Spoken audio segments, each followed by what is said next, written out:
Então começou, pessoal. Esse aqui é o 2-1, podcast do 1-2 Esportes. Eu sou o Fernando Rudnick. Tenho comigo o Júlio Filho, que vai participar desse bate-papo com o Guilherme Parede. Só que antes da gente começar essa conversa, eu quero dizer para você se inscrever aqui no nosso canal do YouTube, assinar as notificações. Se você estiver ouvindo pelo seu agregador de podcast preferido, o Spotify, o Deezer, você também se inscreve lá para sempre ficar ligado nos nossos episódios. A gente já está chegando à 10ª edição do 2-1 e dessa vez a gente tem então o Guilherme Parede. Com esse nome ele é quase argentino, né? Tá jogando na Argentina, mas não é argentino, é brasileiro. Tudo bom, Parede? Tudo bem, tudo bem. Um prazer falar com vocês aí, participar desse podcast aí com vocês e estar falando com vocês aí. Muito obrigado. Legal, Parede. Você é o único brasileiro na Argentina hoje? Esse título é É, teu? que eu saiba é assim, sou eu, sou o único brasileiro jogando na Superliga. E como que é isso? Como que você foi parar lá? Você tem alguma ascendência latina aí com esse sobrenome? Como que foi tua adaptação lá? E assim, quando a gente, como você disse, né, o único brasileiro, a gente lembra de alguns nomes do passado, né? O Silas, o Yarley jogou lá, mas é difícil a gente ver brasileiro por lá. Olha, para mim é um privilégio estar jogando lá e ser o único jogador brasileiro jogando na Superliga, na Argentina. E para mim é muito gratificante, jogar em um clube da Argentina, um país distinto do nosso, diferente, né, a cultura, tudo isso, e tendo essa rivalidade toda que tem entre o Brasil e a Argentina. Mas quando eu cheguei lá, me surpreendi, foi totalmente diferente do que falavam e do que eu também imaginava, né, de ser um país, a Brasil e a Argentina, essa rivalidade toda. Então, eu achei que seria um pouco difícil no começo, mas aí depois primeiro jogo já foi contra o Boca, dentro de casa, então pude entrar no jogo, fiz um bom jogo. Aí dali começou a trajetória e comecei a fazer um bom ano, até parar a pandemia, essa pandemia chegar aí, e acabou prejudicando, né, na profissão, onde estava fazendo um bom começo ali, mas faz parte, é uma coisa que foge do nosso controle e, graças a Deus, hoje posso estar com a minha família, aconteceu essa lesão comigo, mas é coisa do futebol. Mas enfim, estou muito feliz lá, muito feliz com o clube, com as pessoas, minha família também está bem, minha filha está muito bem, então isso é o mais importante para mim. E Parede, como que foi tua adaptação lá no futebol argentino, né?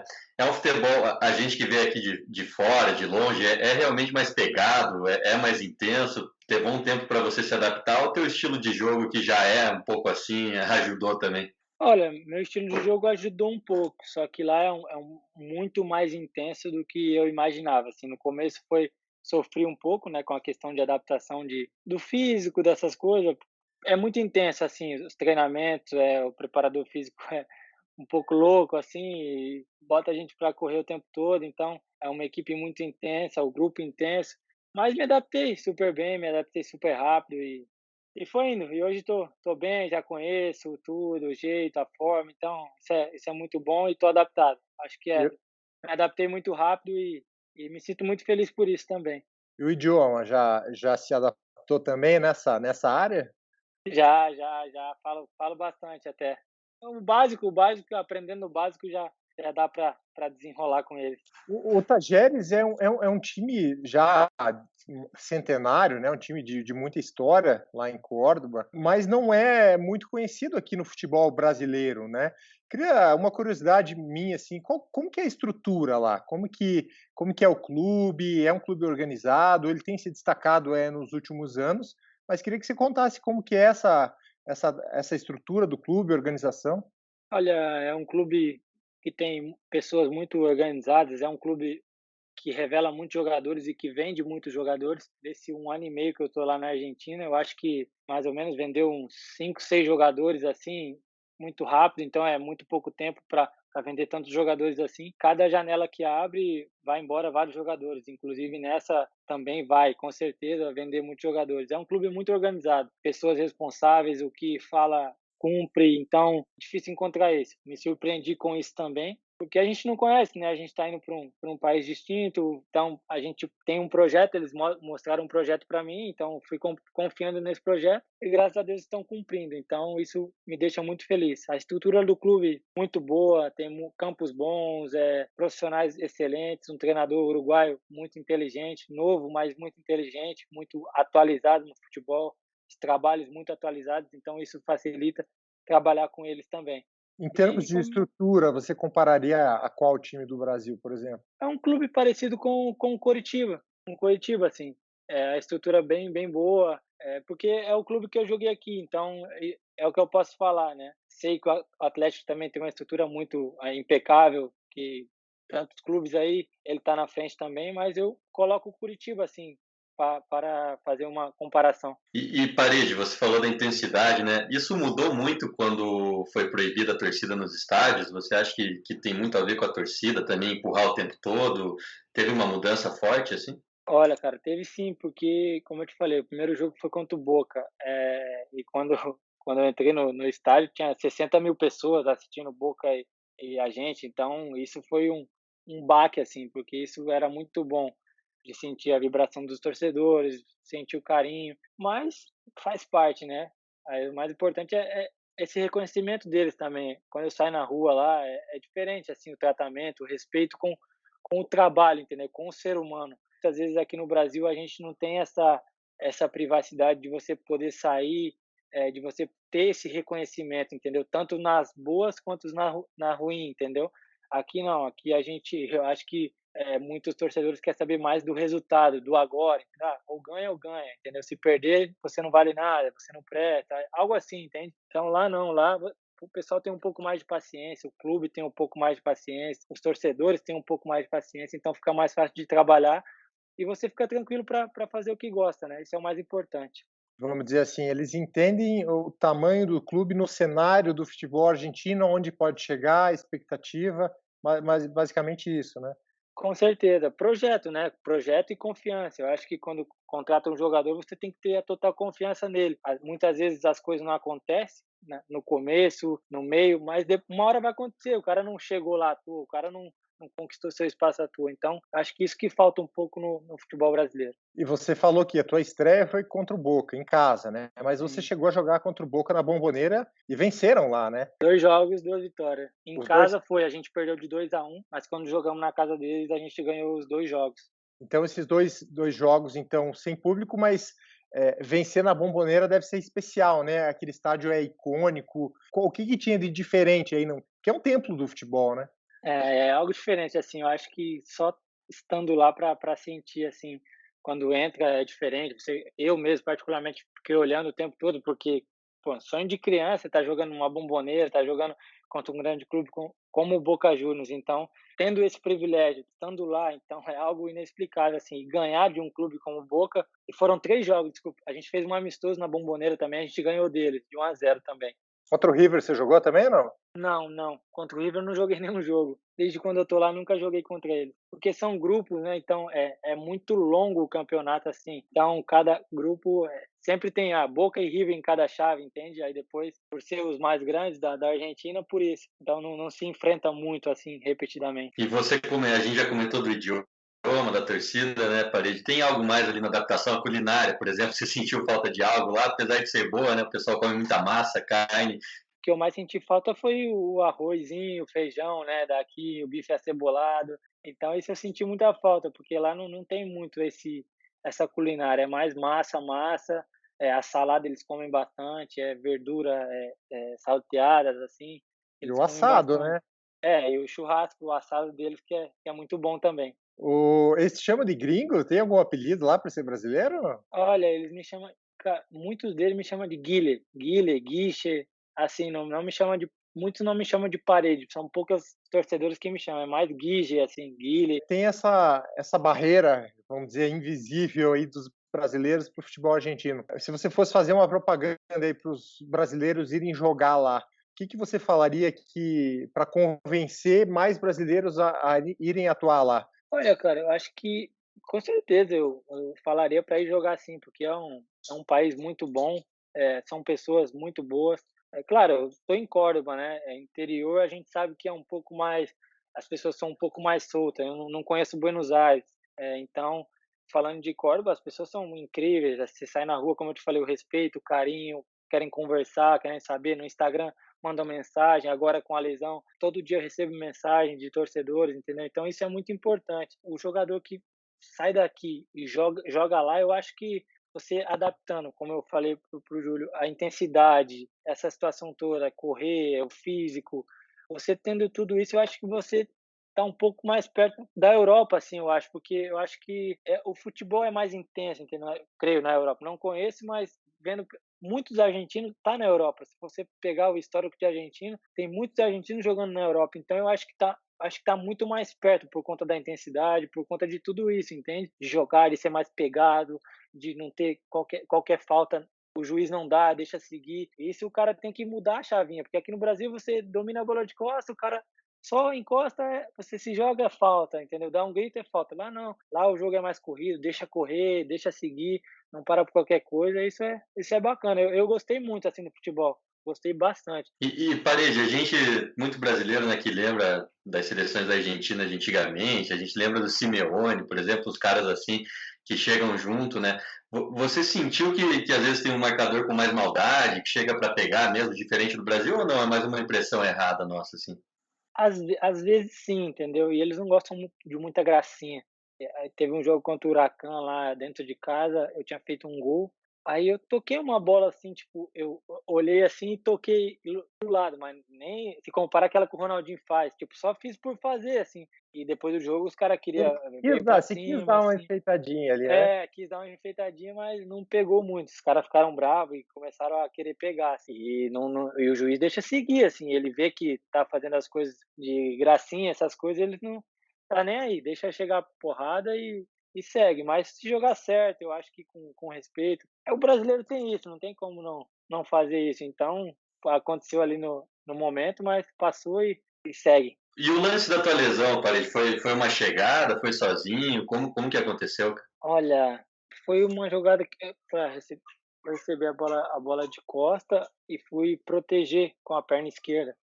E o pé ficou um pouco grudado no chão, não deu tempo de levantar, assim. Aí tomei uma pancada, assim, na panturrilha, e o joelho fez assim, saiu do lugar, mas não senti na hora, assim. Aí depois uma jogada que o cara tocou para trás, assim, para mim, eu fui chutar, a hora que eu apoiei o pé esquerdo no chão, ele fez o joelho fez toque, aí já tinha ido, assim. Aí continuei jogando tudo, mas aí depois eu pedi para sair que já estava ruim. Você tá quente ali na hora, adrenalina, a dor não é a mesma às vezes, né? Dependendo da lesão, você tenta jogar e depois que vê a gravidade, né? É verdade, foi o que aconteceu. Eu continuei jogando, chegou no vestiário, o doutor examinou, eu tinha rompido o ligamento. Agora você vai fazer essa recuperação aí mais ou menos 6 meses. Difícil a gente imaginar o futuro, né? Mas você estava falando, você está num time que tem esse hábito de vender muitos jogadores. Você também disse que o futebol argentino ele aproxima o jogador da Europa. Teu objetivo é fazer essa ponte para a Europa? Você quer fazer a carreira aí? Você imagina, quem sabe, voltar para o Brasil? Quais são os seus planos aí, levando em consideração toda essa recuperação que você tem para fazer? Como eu te falei, no começo eu estava com a minha esposa lá, então ela engravidou, então as coisas mudaram, nasceu minha filha, então fez com que eu quisesse voltar para o Brasil. Estava com essa expectativa de voltar em junho para o Brasil agora, mas aconteceu essa lesão, aí pude voltar antes, claro, não era assim que eu queria voltar, mas acontece. Tinha falado com eles que eu queria voltar, minha intenção era ficar até junho lá e voltar para o Brasil, isso eu tinha deixado claro e as coisas estava negociando essa situação, porque eles me compraram, então não é uma situação tão fácil de eles me liberarem, porque gastaram também, então querem ganhar, é o correto. Também entendo, mas é uma coisa que vai além da gente, que é a família, tá tudo em primeiro lugar, então isso para mim mexeu muito. Mexeu com a minha cabeça porque eu vi minha filha nascer, fiquei um mês com ela, depois eu fui para lá sem eles e voltei agora, então, ou seja, 3 meses sem ver minha filha. Então isso para mim estava mexendo muito com a minha cabeça. Mas aí a gente conversou, eu deixei claro que queria vir embora em junho. Eles falaram: não, tá bom, a gente vai ver o que é melhor para todo mundo. E aí a gente vê o que pode acontecer. Então, do futuro, cara, eu não posso falar nada, entendeu? Eu me machuquei agora, então eu tenho que me recuperar. Eles me pediram para voltar depois de um mês, mas eu quero falar com eles que quero ficar aqui mais um pouco também, me recuperar aqui também um pouco, porque aqui também tem profissionais e é o que eu estou fazendo. Contratei um fisioterapeuta para cuidar da minha situação também. Estou levando. Futuro, vamos ver aí o que Deus tem para mim, para minha família. E vamos esperar o que acontece, recuperar bem, tranquilo. E tem um contrato lá até 2023, então tem uma segurança, tem uma tranquilidade também, então é esperar o que vai acontecer, recuperar bem, estar perto da minha família, que é o mais importante. E se for para voltar, eu volto com a minha família, então isso eu vou deixar bem claro. Então eles já entendem tudo isso e durante esses dias aí eu vou conversar com eles para resolver a situação. Parede, inclusive você já teve um empréstimo, né, do Tajeres aqui para o Brasil, fechou com o Vasco por empréstimo. Como foi aquela situação naquele momento? Foi também algum pedido seu ou foi em comum acordo com o clube? Que foi bem Olha, no meio da pandemia, né? Foi quando recomeçou, né? aqui não tinha parado o futebol, né? Lá já tinha parado já fazia 2 meses, então estava parado em casa e eu conheci o Mazuco era diretor lá do Vasco, né? Ele acabou me ligando, eu estava em casa, não nem tinha expectativa de sair de casa, estava tranquilo. Aí surgiu essa oportunidade do Vasco, tinha surgido outra também, aí só que eu deixei claro que não queria, mas aí Vasco, aí não tinha conhecido o Rio de Janeiro ainda, e surgiu essa oportunidade.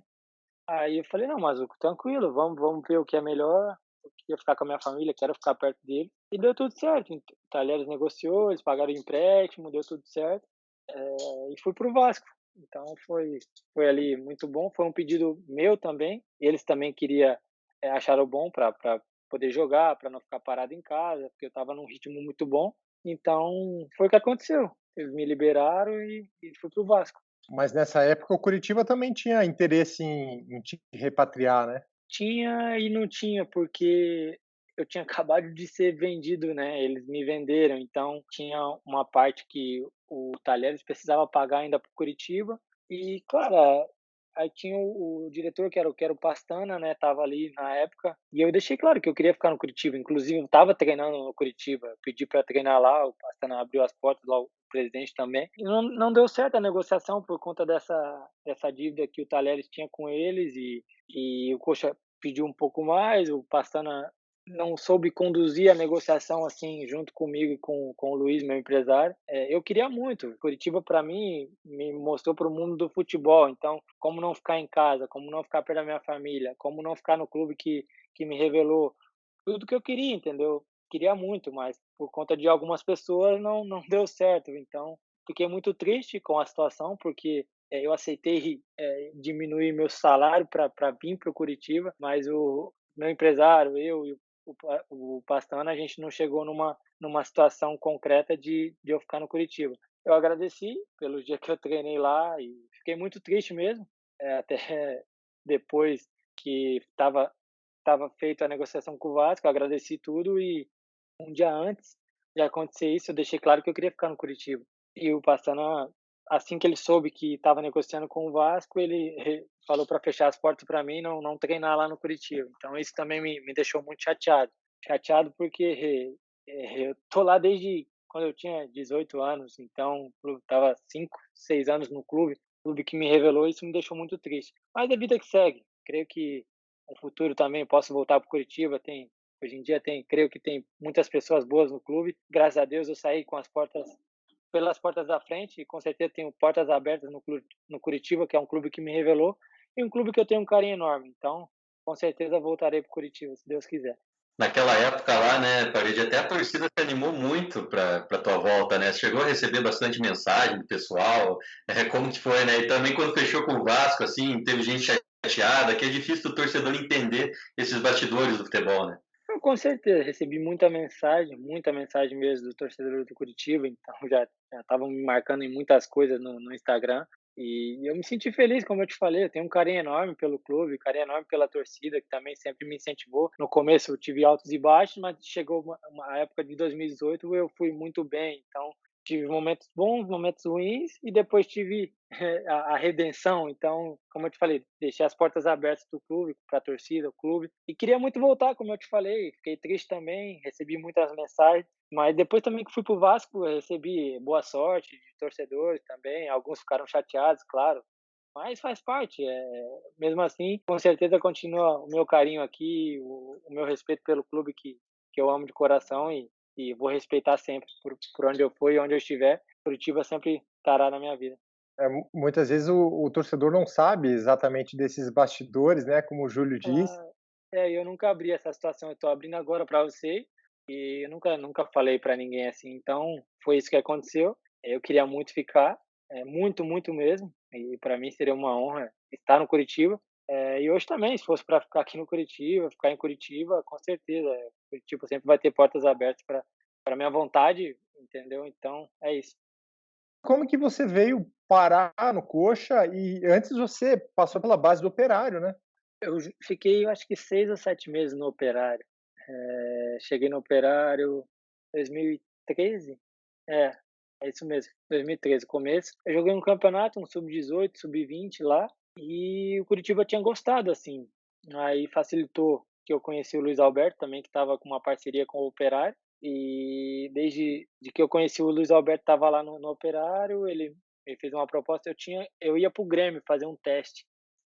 Tinha um olheiro lá do Grêmio, fiz um amistoso lá, foi bem, ele queria me levar para fazer um teste no Grêmio. Fui Curitiba, o Luiz tinha portas abertas com o Curitiba na época também, e me facilitou, né, ter um contrato com o Curitiba, com o clube grande da Série A. Eu não pensei 2 vezes, né, um menino novo, tá vindo de uma cidade que não tem tanta visibilidade no futebol, começando, então não pensei 2 vezes em ir para o Curitiba. E tudo deu certo, tudo caminhou bem, e desde lá as coisas aconteceram, altos e baixos, como eu te falei, e muito feliz no Curitiba, graças a Deus. E aí cá estou. Parede, você comenta de altos e baixos, a gente acompanhou muito quando você subiu da base, etc. Foi difícil se firmar ali no começo, aqueles 2 primeiros anos, né? Tinha bastante jogador experiente no elenco, se não me engano ainda estava o Kleber, né? Tinha os caras mais cascudos, assim, você subindo. Como que ficou a tua cabeça, né? Que no começo ali foi um pouco difícil se firmar, teve uns empréstimos ali, teve o Jotinha, né? Acabou indo para o Ipiranga, depois voltou para o Coxa. Como que você lidou com essa situação na tua carreira? Foi momentos que eu tinha que passar, que passei, né, porque, como eu falei bem antes disso, quando eu voltei para Curitiba em 2018 2018 na pré-temporada, eu deixei claro, minha cabeça não estava boa, estava passando por momentos, complicados e isso estava me deixando mal, saía, bebia, balada, estava numa cidade grande onde as coisas começaram a acontecer muito rápido na minha vida, ganhava dinheiro, gastava, saía, como eu te falei, então isso só estava me afundando na vida, no futebol, na minha carreira, na minha profissão. Então isso fez com que, a minha cabeça estivesse ruim para desempenhar o futebol, não estava focado dentro do clube, Você se então deslumbrou no início, né, foi isso? um pouco sim, um pouco de deslumbrar sim, mas não vejo como deslumbrar, porque as coisas não aconteceu tão rápido assim para deslumbrar, entende? Foi algo ali no começo, tudo certinho, para aquilo mexeu com a minha cabeça um pouco e comecei a fazer as coisas erradas, que começou a me afundar no futebol e eu não estava desempenhando futebol, então isso fez com que minha vida e minha carreira estava indo pro lixo, estava indo por água abaixo, isso me prejudicou. Foi quando minha esposa apareceu na minha vida, e as coisas começaram a mudar, mudou tudo. Então, meu relacionamento, eu fui emprestado naquela época ainda pro Jota e pro Ipiranga, foi quando eu conheci minha esposa, ela foi comigo para Erechim, e eu acho que foi um dos melhores momentos, assim, da minha vida, entendeu? Voltar, descer um pouco dos degraus e depois subir novamente. Então, precisei disso, desse esforço e dessa situação complicada na vida de um atleta, porque, quando tá lá em cima e descer é muito complicado. E para voltar em cima de novo, vou te falar, é complicado. Mas graças a Deus a cabeça melhorou, minha esposa me ajudou muito nesse processo e consegui construir uma carreira novamente. Voltei para o Curitiba em 2018 e deixei claro que o clube, a diretoria podia esperar muito de mim. E foi o que aconteceu. Pude ser o artilheiro do time naquela época, naquele ano, e consegui o feito de ir para o Internacional. Compraram uma parte do meu passe, fiz um ano muito bom, joguei 47, quase 50 partidas pelo Internacional. Não é qualquer jogador que chega e joga tantas partidas assim em um ano. Então fiquei muito feliz, fui muito bem. E surgiu a oportunidade de ir para a Argentina, me compraram e é isso, cara. Foi muito bom esse processo. Não me arrependo de nada do que aconteceu nesse momento na minha carreira. de ter descido vários degraus na minha vida e depois subir de novo. O mais difícil é conseguir subir e eu consegui, graças a Deus. Então, é isso. Hoje, com a cabeça boa, com minha filha, com o meu relacionamento, com a minha família, com a minha esposa, então, muito bem. E isso me deixa mais feliz e realizado de que fazer a coisa certa, de estar no caminho certo, de abdicar de muitas coisas para poder ganhar ali na frente, isso é muito bom. Isso é em qualquer profissão, qualquer vida, qualquer ser humano. Acho que abdicando das coisas erradas para lá na frente receber as coisas boas que Deus e a vida te dá, isso não tem preço, isso é muito bom.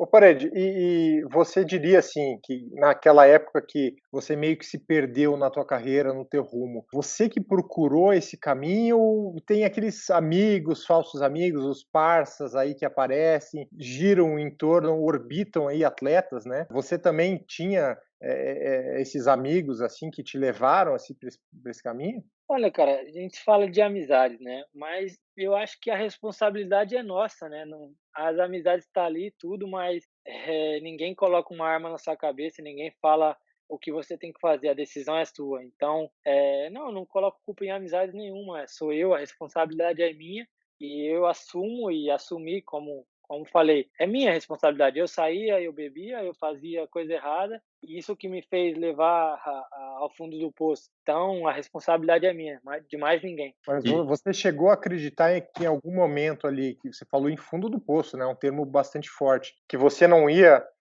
conseguir seguir na carreira ou a carreira não ia ser daquele jeito que você tem hoje? Você chegou a se preocupar nesse nível? E queria que você falasse da Suelen, né, que me disseram que ela foi realmente fundamental para você mudar, né, e amadurecer. Com certeza, estava fundo do poço, por quê? Porque eu estava no Ipiranga, faltavam 6 meses para acabar meu contrato com o Curitiba. Então a minha cabeça já estava, tipo: "O que que eu vou fazer?", entende? Tipo, tô no Ipiranga. Claro, um clube muito bom, me abriu as portas para jogar naquela época, não me arrependo também de clube muito bom, as pessoas muito bacana, mas estava jogando a Série C, a gente tem que ser realista, então, é a verdade. E descer os degraus que eu te falei foi horrível, assim, e ela me ajudou. Ela me ajudou nesse processo, nessa situação toda. Uma pessoa incrível, uma pessoa que, primeiramente Deus, depois ela mudou minha vida completamente, completamente mesmo. São 5 anos de muitas alegrias, de muitas tristezas, mas de mais objetivos cumpridos, sonhos realizados que a gente fez acontecer, abdicamos de muitas coisas, como eu falei, muitas coisas erradas, para que tudo isso acontecesse.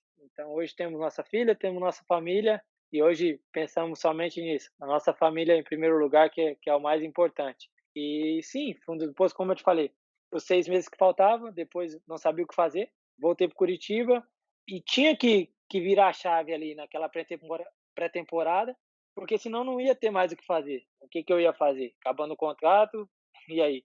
Então foi onde eu virei a chavinha e consegui fazer uma baita pré-temporada, um grande ano, renovei meu contrato com Curitiba e as coisas aconteceram. e Parede, até acho que foi em 2016, você estava um pouco sem espaço no coxa ainda, tentando se firmar. Não sei se você vai se lembrar, teve aquela situação com alguns outros atletas ali que vieram, o Dion, eu acho que lembra, o Ricardinho, né? Os caras diferentes, digamos assim, e tinha alguma coisa com o negócio da China. Você chegou a entender direito o que aconteceu ali? Chegou a ir para a China, por exemplo? Teve alguma situação ou não? Não, cara, não conhecia os caras, não sabia quem era, cheguei a encontrar no dia que a gente foi lá no culto, lá só, mas a proposta era para mim, o Curitiba tinha recebido a proposta para mim, entendeu? E os caras não sabia, não entendia, acho que era do intermediário, algo assim, que queria que fossem também junto, mas nem conhecia os caras, não sabia nem quem era, então deu essa conversa toda aí, mas eu nem conhecia não, nem sabia quem era. Não tinha nem forma de jogador de futebol, né? Eu olhei assim, olhei para mim e falei: "Ué, que profissão é essa que eu não conheço?". Deu uma assustada quando viu os caras chegando ali para foto com você? Pois é, nem fale, cara, que loucura. Ô Parede, você venceu uma Dallas Cup com o Coxa em 2015, né? Venci sim. Quem mais tinha? Tinha o Júlio Rush, quem mais tinha naquele time? O Juninho também, que tá no Bahia, que Ah, jogou é o no Juninho. Palmeiras. Veiga também estava. não jogava tanto, mas tava no banco, assim. Eu entrava alguns jogos e hoje tá muito bem também, graças a Deus. Eu acho que 3, cara, 3 jogadores. Não sei onde mais está os outros. Tá, tem alguns que o goleiro, acho que Samuel, tá em Portugal, alguns jogadores assim estão nesses clubes, assim. Mas eu acho que mais apareceram, assim, para o mundo do futebol brasileiro, que vocês já ouviram falar mais, eu acho que é nós 3, assim mesmo. E você fez amizade com eles? Quem que são teus amigos no futebol hoje, aqueles caras que você conversa aí frequentemente? Olha, o Juninho conversa pouco, assim, sigo no Instagram, a gente conversa às vezes, o Veiga também conversava muito, agora bem pouco, assim. Cara, aí no Coxa tem o Wilson, que é um baita cara, uma baita pessoa que eu converso sempre, assim, o Galdesani também, que tá lá no Bahia agora. E você nos treinos só fazia gol de pênalti no Wilson quando estava treinando ou ele pegava mais? Não, ele pegava mais, ele pegava mais. Um baita goleiro. Você acompanha o Coxa de longe, Parede? Pelo carinho que você tem com Claro. o clube, né? Você tem acompanhado, você dá para ver os jogos lá da Argentina, né? O que você acha do momento do clube aí também? Última coisa que aconteceu foi a situação do Paranaense, de ser eliminado, uma coisa muito triste, porque um baita clube com uma estrutura incrível, que paga os jogadores em dia, que não nunca vi problema assim de salário. Pouco, se atrasou foi pouco tempo, então nunca tive problema com isso lá desde quando eu conheço o Curitiba. E aconteceu o que acontece, uma torcida que grande como é a do Curitiba, que merece respeito, que acontecer tudo isso, sair na primeira fase do Paranaense, isso é inadmissível, né, um clube tão grande como o Curitiba. Então, acompanho sim, acompanho sempre estou ali assistindo no aplicativo no celular e sempre estou acompanhando sim. Me sinto triste pelo momento que aconteceu agora, mas tem uma Série B aí, tem um campeonato todo pela frente, tem um grande ano, precisa virar a chave e dar a volta por cima e conseguir deixar o time na Série A novamente. Você comentou ali da tua passagem pelo Inter, né? Você fez muitos jogos lá, acho que foi a temporada que você mais jogou, né? O time que você mais jogou foi lá, né? Por que você não ficou lá? O que aconteceu? Lá também tive altos e baixos, entendeu? A torcida do Inter é uma torcida que cobra muito, assim. Então, eu vou falar do meu lado, eu não tinha uma sequência de jogos como qualquer jogador tem que ter, entende? Não tinha uma sequência de 3, 4 jogos seguidos. Isso eu deixo claro, em todos os lugares que eu passei. Eu preciso de 3, 4 jogos seguidos para conseguir ter uma sequência, para conseguir desempenhar. E lá eu não conseguia. Jogava um jogo sim, outro não. Até pelo elenco que tinha muitos jogadores bons, jogadores rodados, com experiência incrível, e pude jogar ao lado dele. Então eu não tinha uma sequência de jogos. E a torcida, muitas vezes, quando eu jogava ou entrava, as coisas não aconteciam do jeito que eu queria por conta dessa sequência, por não estar num dia bom, e as coisas não aconteciam naturalmente como eu gostaria. E mesmo assim, passaram 2, 3 treinadores lá, e eu pude jogar com todos, entendeu. Então, para mim não faltava vontade, não faltava raça, não faltava força, corria, batia e voltava com lateral, descia para marcar. Era muito dedicado, assim, para o grupo, para o clube. E eu acho que faltou um pouco da minha individualidade, assim, de puxar um pouco da responsabilidade para mim e, tipo, às vezes, no futebol, tipo, tocar o sabe, vamos deixa acontecer, vamos deixa acontecer, assim, tocar o F, né, e deixar acontecer naturalmente e eu precisava disso, eu acho. E não fiz. Então, joguei bastante jogos, mas não tive a sequência que eu gostaria. Fiz poucos gols, fiz 5 ou 6 gols, 4 ou 5 assistências só, muito pouco para os jogos que eu joguei. Mas eu acho que se eu tivesse a sequência de jogos que eu gostaria de ter, eu acho que eu poderia render mais e ter ficado lá. Isso já estava meio que pré-acordado, né? Eram 3 anos de contrato que eu ia ter com o Inter. Então, depois a torcida pegava um pouco no pé ali, altos e baixos, e a torcida pegava no meu pé um pouco. Então isso eu acho que na hora de fazer a negociação, eu acho que o clube não chamou a responsabilidade, as pessoas que estavam lá não chamaram a responsabilidade para eles e não e não me deixaram ficar. Então, eu queria ter ficado, claro, estava no Internacional, mas, não era para ficar. Pude voltar para Curitiba, começar ali o estadual, joguei 2 jogos pelo Paranaense, fiz um gol e uma assistência, e apareceu a oportunidade. Naquela época tinha aparecido outros times da Série A, E apareceu a LDU de Quito, e apareceu o Talheres, e tinha aparecido outro clube de fora também, do Emirados, algo assim. Os olheiros estrangeiros estavam de olho em você mesmo, hein? É, aí apareceu a situação do Talheres e o Coxa não queria me liberar mais por empréstimo. O Inter queria um empréstimo, um novo empréstimo, mas o clube também falou que não. E eu também, por também querer me valorizar também, entendeu? Um novo empréstimo, entende? Então, não, queria ser vendido. E foi o que eu acordei com o Curitiba e com o presidente naquela época. Então, foi o que aconteceu.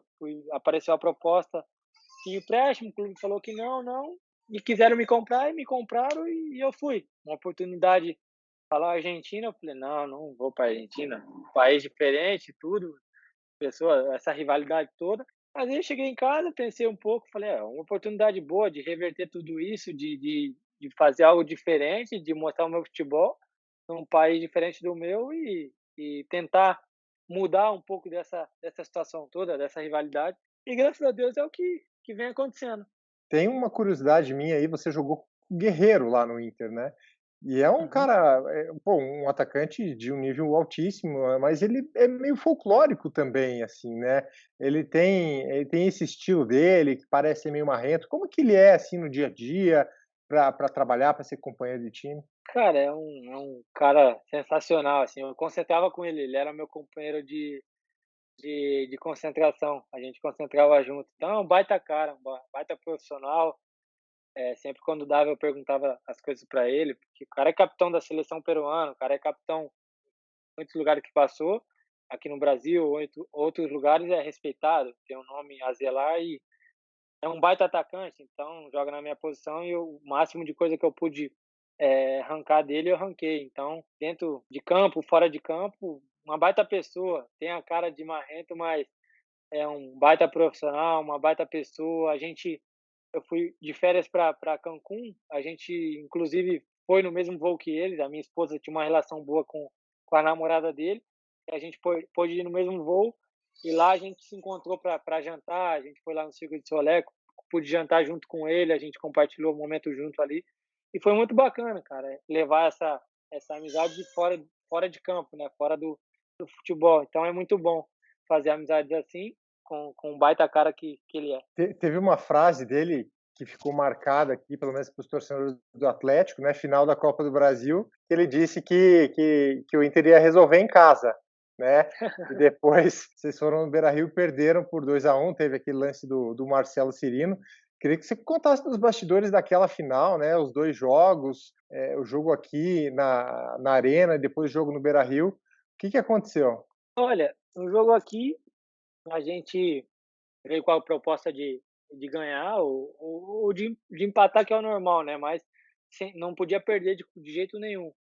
Então, a responsabilidade que ele colocou depois que ele falou isso foi um pouco complicada, mas eu não ouvi isso, não pude ouvir, mas você me contando agora é uma responsabilidade que ele colocou muito grande. Então, depois que acabou o jogo, a gente tinha esperança, a gente chegou no vestiário, dá para ganhar, foi um jogo totalmente atípico e com certeza dá para ganhar. E aqui, jogar contra o Atlético aqui no campo deles, na casa deles, no sintético, é muito difícil de ganhar deles. E lá a gente achou que seria diferente. E chegou lá, eles também ganharam da gente, e teve o lance do Cirino, como você mesmo falou, e chegou no vestiário foi uma tristeza e tanto, todo mundo de cabeça baixa, porque a gente esperava que a gente ia ganhar o jogo. A gente tinha total confiança que a gente ia sair de lá campeão. Mas foi totalmente diferente, foi algo inusitado, eu acho que nunca tinha visto aquilo, assim, a reação dentro de campo também, entendeu? Nos lances, alguns lances bobos, tipo esse do Cirino, assim, um lance antológico que é muito raro de acontecer no futebol, e aconteceu, o cara foi totalmente feliz no lance, tocou para trás, o Rony chegou e fez, então, foram campeão dentro da nossa casa, dentro da casa do Inter, então, foi algo, assim, inusitado que me deixou muito triste também, porque estava jogando uma final, era meu um título de mais expressão que eu poderia ter ganho e não ganhei, então é muito complicado e me deixou muito triste.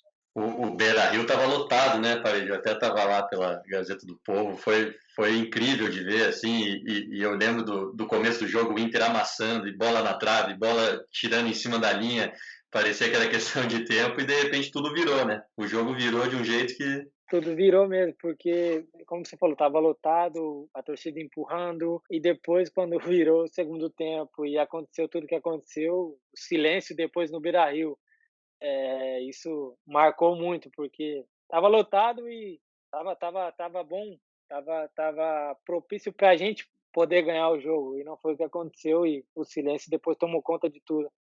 Você achou que tava esse clima de já ganhou, assim? O Júlio estava lá cobrindo, né, trabalhando, e os relatos são que a imprensa gaúcha ali dava como título ganho para o Inter, né?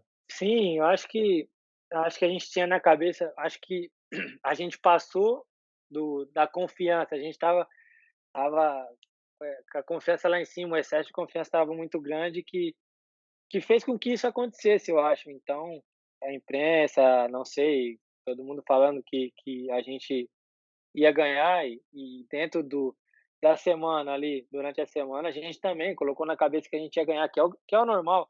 Aqui foi um jogo, como eu falei, atípico, a gente também teve muitas chances e não pôde matar, e lá também foi o que aconteceu. Então eles foram mais felizes e conseguiram ser campeão. Então, fico triste por isso, mas são coisas do futebol. Eles foram felizes, foram eficazes, foram competentes e conseguiram fazer os gols e saiu campeão naquela época. Tem muita provocação em campo quando vocês estão vivendo um clima assim de final, teve um jogo, perderam. Tem muita provocação entre os jogadores durante o jogo? Existia isso nessa final, não? Acho que não, porque os 2 clubes se respeitavam, assim, se respeitavam. Não vi briga, assim, não teve tanta situação assim, porque acho que os 2 clubes se respeitavam e eram 2 clubes que estavam na época, eu acho que eles foram campeão da Sul-Americana, não? Também, então, o Inter também estava muito bem, a gente estava muito bem na Libertadores, e assim os 2 clubes se respeitavam, então não teve tanta polêmica assim não. Mas dentro de campo ali cada um quer defender o seu e faz parte ali do momento, uma discussão ou outra, mas nada passou do limite não. Você era treinado pelo Odair, né? Odair Hellmann na época, né? E depois ele fez uma bela campanha aí com o Fluminense também, né? Eu queria que você contasse assim do Odair, que ele era assistente, né, na Olimpíada, né? Quem que era o treinador, Júlio? Era Zé o Ricardo, não, o treinador da Olimpíada era o Micali, Micali, Ricardo. Micali. era o Micali. E engraçado, né, como o futebol é, porque o assistente era o Odair, o Micali era o técnico e quem despontou depois foi o Odair, né? Conta um pouquinho sobre o Odair, o trabalho dele e dos técnicos com quem você já trabalhou. Você sente muita diferença entre um e outro? Acho que a diferença eu acho que é o trabalho, eu acho que cada um tem uma forma de trabalhar, assim, mas o mais importante que eu acho, assim, fora do trabalho, da atualização dos trabalhos, tudo dentro de campo, eu acho que o tratamento como pessoa, entende? Como pessoa, fora de campo e também ali, porque a gente conhece, o treinador, eu acho, na minha opinião, quando a gente não joga sempre, entende? E como eu te falei, eu não tinha essa sequência e eu, na minha cabeça, assim, e eu sabia que ele queria me colocar, entende, para jogar, mas como eu te falei, a gente tinha um elenco muito grande, então ele tinha que fazer essa rodagem, até pela diretoria, pelo pessoal querer que acontecesse. É a forma do clube trabalhar, né? De fazer essa rodagem toda, de fazer essa situação toda. Mas eu tinha comigo e ele me passava isso também como pessoa, me chamava para conversar sempre. Não só eu, quanto os outros jogadores também que não tinham essa sequência. Então, passava toda a confiança, entendeu? E isso me deixava tranquilo. E é um baita cara, um baita profissional, uma baita pessoa, assim, que eu vou levar para a vida toda. E como eu te falei, converso com ele sempre, a gente conversa por mensagem, agora ele tá lá, tá fora, tá muito bem também, renovou o contrato dele, e me sinto muito feliz por ele também, relação boa dele comigo, com a minha família, esposa dele com a minha esposa também. Então, vou levar para a vida toda, um baita cara, que me ajudou muito dentro e fora de campo, e com certeza eu acho que quando tiver a oportunidade de trabalhar com ele de novo, não vou pensar 2 vezes. A gente já conversou sobre essa situação, um tempo atrás, só que eu estava em outra oportunidade, então não daria. Mas, como eu te falei, me identifiquei muito com ele como pessoa, porque é um cara humilde, um cara que trabalha em prol do grupo, assim, entende? Um cara que quer unir o grupo de jogadores, fazer uma família, entendeu? E tem muitos que não, que pensa nele, pensa no próprio umbigo, e isso é ruim, né? Então, na primeira derrota, os jogadores não pensam duas vezes a deixar. Então, quando surgiu a oportunidade do até depois do jogo do Atlético, quando apareceu, quando todo mundo comentando para ir embora, para despedir ele, nós jogadores falou que não, porque é um baita jogador, um baita treinador e não tem culpa de nada. Quem teve culpa foi a gente que deixou acontecer aquilo. Então, não só ele, como o Zé Ricardo, depois que passou por ali, que é uma baita pessoa também, que a gente conversa sempre também, e me ajudou bastante também dentro e fora de campo, me passava total confiança e me ajudou muito. Foi pouco tempo de trabalho com o Zé Ricardo, mas é uma baita pessoa. Inclusive o Barroca, que trabalhou aqui no Coxa, é amigo íntimo dele, que também a gente conversava. O Barroca também é um grande cara. Então, o mundo do futebol é muito pequeno, então a gente tem que tratar as pessoas bem. Então, o treinador e o jogador, a gente tem que ser um pouco mais unido, ter uma relação melhor, e eles me passaram isso. Então, por isso que eu te falei que são profissionais que eu vou levar para a vida toda, que eu tenho um respeito e um carinho enorme, que no que eu puder fazer e puder ajudar, eu vou ajudar sempre. Parede, até nesse lance de treinador, né? Só para estender um pouquinho mais, você comentando que tem um treinador uruguaio agora na Argentina, né? E não só os jogadores da Argentina vão muito para a Europa, como os treinadores, né, cara? E é difícil a gente ver o mesmo movimento de treinadores brasileiros indo treinar na Europa. Pela tua experiência lá no futebol da Argentina, os caras estão um pouquinho à frente, taticamente, estão mais alinhados com o que se faz na Europa, ou é uma questão mais de idioma, de atualização? Como que você entende esse fluxo? É o Alexander Medina, que é o técnico lá, né? Isso mesmo. Cara, eu acho que a gente brasileiro, eu acho que a gente, pelo que eu vejo, né, eu acho que a gente não tem costume de valorizar o que está aqui, né, assim, a gente gosta do que vem de fora, né? É igual vem um treinador argentino, ganha, igual agora tá no São Paulo Crespo, né? Fez um trabalho no Defensa e Justiça muito bom, assim, foi campeão lá e veio para cá. Então, com um baita elenco, com um baita clube, com grandes jogadores, as coisas ficam fáceis, né? Então, e quando dá liga é muito bom, mas eu acho que a gente tem que valorizar o que a gente tem em casa mais, porque tem muitos treinadores parados hoje em dia, muitos jogadores em casa sem emprego. Então, é muito ruim isso. A gente tem que valorizar o que a gente tem em casa e dar prioridade, como eu te falei, não só o jogador, como o treinador também precisa de sequência, precisa de confiança, precisa amadurecer a ideia do clube. E o clube também precisa entender o treinador, não contratou o treinador à toa, não contratou o jogador à toa. Então, a sequência é muito importante. E aqui eu acho que não tem, como eu te falei, a gente, o torcedor, quer saber de resultado imediato, é ganhar, ganhar e ganhar. Então, como a gente vai entender isso e vai amadurecer essa ideia, entende? Então, tem que entender essa situação, a derrota, a vitória, então faz parte. O negócio é acreditar e ter total confiança na pessoa que pode dar ali o melhor dela, porque do outro lado a pessoa precisa do trabalho, precisa do emprego, tem a família, entendeu? É igual vocês, se o cara que é responsável por vocês não dá a sequência que vocês precisam, não dá confiança para vocês vão ser despedidos e aí, entendeu? É a mesma situação, a confiança é tudo. Paride, para a gente fechar, o bate-papo está muito bom, mas já estamos chegando em 1 hora. Tem uma curiosidade também que eu tenho. Quando o Maradona faleceu, você já tinha voltado para a Argentina ou não? Ou você estava no Vasco ainda? Eu estava lá na Argentina já, Estava na estava Argentina. lá, aham. Cara, como que foi viver tudo aquilo na Argentina, apesar de que você estava em Córdoba, não estava em Buenos Aires, que é o, né, o centro do país, mas como foi viver aquilo? Como afetou, assim, o teu dia a dia mesmo, nas pessoas com quem você convivia? Como foi essa comoção, assim, de perto? Olha, vendo tudo foi um baque, assim, porque a Maradona para eles eles chamam de Dios, Dios, eles chamam lá. Então, foi uma semana, assim, bem tensa, assim, de trabalho. Se eu não estou enganado, a gente não treinou no dia que o Maradona morreu, tinha treino, mas cancelaram, eu acho. Foi uma semana muito tensa e viver aquilo lá foi algo, assim, inexplicável, porque nunca tinha visto aquilo, entendeu? uma pessoa faleceu, do jeito que faleceu e a repercussão toda que teve no país inteiro, eu acho que foi algo que eu vou levar, assim, como uma experiência muito incrível para mim também, que foi algo que eu nunca tinha vivido antes. Legal, Parede. Poxa, muito obrigado aí pelo bate-papo. Foi muito legal conversar contigo aí, coisas que a gente nem imaginava, né, que você tinha passado aí, mas foi muito, muito bom o bate-papo. Muito obrigado, Fernando, eu que agradeço, Julião, muito obrigado mesmo aí pelo contato, pela oportunidade de falar com vocês aí, quando quiser é só chamar. Um Valeu. abraço grande. Boa recuperação para você.